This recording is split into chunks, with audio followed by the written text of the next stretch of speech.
صحابہ کرام کی کیا خوبی تھی؟ ان میں ایک خوبی ایسی تھی جو ان کو پوری امت سے ممتاز کر دیتی ہے، سمعنا و اطعنا، سنا اور مان لیا۔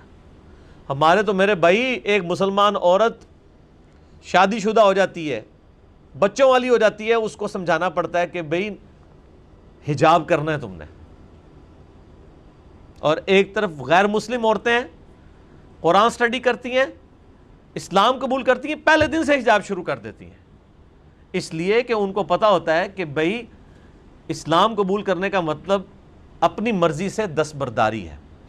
اور مسلم ہونا ہے سر تسلیم خم کرنا۔ اسلام قبول کرنے کا مطلب ہرگز نہیں ہے کہ آپ نے ایک ٹیگ لگا لیا اور پاکستان کے شناختی کارڈ میں آپ مسلمان لکھیں گے، باقی زندگی آپ اپنی مرضی کی گزاریں۔ اے بھائی پاکستان دے شناختی کارڈ والا مسلمان ہے، اللہ کے نزدیک یہ مسلمان نہیں شمار ہوتا، لیکن جب کافر مسلمان ہوتے ہیں نا تو وہ اس چیز کا ہے۔ یوسف ایسٹس صاحب کا میں سن رہا تھا، 80s میں مسلمان ہوئے ہیں وہ، لیٹ 80s میں، پروٹیسٹنٹ پریسٹ تھے وہ، اور بہت بڑے لیول پہ۔ وہ کہتے ہیں میں اتنا امیر پریسٹ تھا کہ میرے ایک سگنیچر سے میں بوئنگ 747 خرید سکتا تھا، اور ایک کلین شیف بندہ مصر کا جو اس سے کاروبار کے لیے آیا، جس کو یہ پادری سمجھتا تھا میں اس مسلمان کو عیسائی کر لوں گا، لیکن اس کو قرآن آتا تھا، مصر کا رہنے والا تھا وہ، اس بندے کی دعوت سے وہ مسلمان ہو گیا۔ وہ ایک لمبی سٹوری آپ دیکھیں، یوٹیوب کے اوپر جا کے لکھیں وہ کیسے مسلمان ہوئے تو وہ آپ کو انگلش میں ان کی پوری لائف سٹوری مل جائے گی۔ تو یوسف ایسٹس کہتے ہیں کہ مجھے ایک عیسائی عورت نے فون کیا، اس نے کہا میں اسلام قبول کرنے کے لیے تیار ہوں،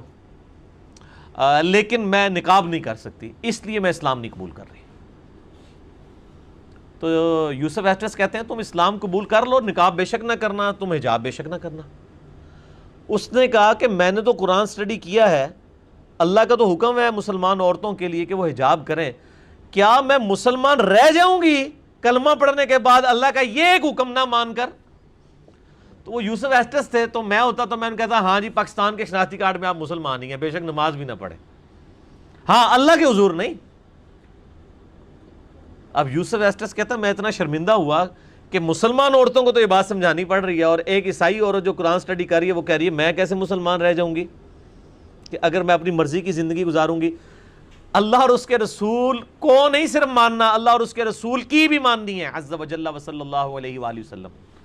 تو یوسف ایسٹس کہتے ہیں کہ جی پھر 6 مہینے کے بعد اس عورت کا فون آیا مجھے، اس نے کہا now I am ready to have حجاب، اب میں حجاب کے لیے راضی ہوں، اور اس نے کلمہ پڑھا، مسلمان ہوگی۔ یہ تو ایک تقوی والی بات تھی، باقی ٹیکنیکلی یوسف ایسٹس کا جو فتویٰ تھا وہ بالکل درست تھا کہ اگر کوئی غیر مسلم ہے اور وہ اسلام قبول کرنا چاہتا ہے اور کچھ اسلام کی پابندیاں وہ نہیں پریکٹس کر پا رہا تو کم از کم اسے کلمہ ضرور پڑھ لینا چاہیے، کیونکہ ان 6 مہینوں میں اگر وہ عورت مر جاتی تو سیدھی دوزخ میں جاتی۔ تو اس میں پوری بات بریف کی جائے کہ ہاں یہ حکم ہے، ایسے ہی ہے، لیکن آپ یہ پہلا سٹیپ طے کر لیں تاکہ اللہ کے حضور آپ کے لیے حجت قائم ہو جائے۔ لیکن اس پوری گفتگو اور اس سٹوری کا ایک بڑا جو سمجھ لیں سینسٹیو پہلو ہے وہ یہ ہے کہ مسلمان عورتیں جو بائی برتھ مسلمان ہیں ان کو کون سمجھائے گا، جو جنت کا ٹکٹ اپنے جیب میں لے کے بیٹھی ہوئی ہیں۔ یوسف ایسٹس جو ہے وہ انٹرنیشنل پیس کانفرنس پہ ڈاکٹر ذاکر نائک کی دعوت پہ انڈیا گئے، 10-12 سال پہلے کی بات ہے، تو وہاں پہ انہوں نے کہا کہ مجھے شرم آ رہی ہے کہ میں بعد میں اسلام قبول کر کے جو بائی برتھ جنتی پیدا ہوئے ہیں مسلمان ان کو میں آ کے اسلام سکھا رہا ہوں۔ اس نے کہا آپ کو چاہیے تھا آپ ہمیں آ کے اسلام سکھاتے، ہے تو شرم کا مقام ہے نا۔ اور یہی شرم کا مقام ہمارے علماء کے لیے ہے کہ آج لوگ دین سٹڈی کر کے علماء کو بتا رہے ہیں کہ بھائی آپ کے بزرگوں نے جو قرآن اور حدیث کے ترجمے کیے ہیں اس میں تو یہ لکھا ہے، آپ کس طرف جا رہے ہیں؟ تو یہ آگے سے پھر وہ ایسے لوگوں کے جن کو کہتے ہیں گلے فٹ ہو جاندے نے تے گاٹے فٹ ہونے کی کوشش کرتے ہیں کہ یار یہ کیا کر رہے ہیں۔ تو بڑا مشکل ہے حق بات کو قبول کرنا۔ تو پہلے کافر بھی یہی کہتے تھے قل انما انا بشر مثلکم، اے نبی فرما دو کہ اس میں تو کوئی شک نہیں ہے کہ میں تو ایک انسان ہی ہوں، میں تو صرف ایک انسان ہوں تمہاری مانند، یعنی سپیشیز ہونے میں، مرتبے کی بات نہیں ہو رہی، سپیشیز میں، مرتبے میں تو کسی شخص کو ان سے نسبت نہیں ہے، لیکن ایک بہت بڑا فرق، یوحا الیہ، میری طرف وحی ہوتی ہے انما الہکم الہ واحد، کہ نہیں ہے تمہارا معبود سوائے اس اکیلے اللہ کے، فاستقیموا الیہ، پس اسی کی طرف متوجہ ہو جاؤ، واستغفروا، اسی کی طرف مغفرت طلب کرو، وویل للمشرکین، اور شرک کرنے والوں کے لیے ہلاکت ہے۔ شرک کرنے والے وہ لوگ بھی ہیں جو نماز نہیں پڑھ رہے ہیں۔ صحیح مسلم میں 246 نمبر حدیث ہے، بندے کے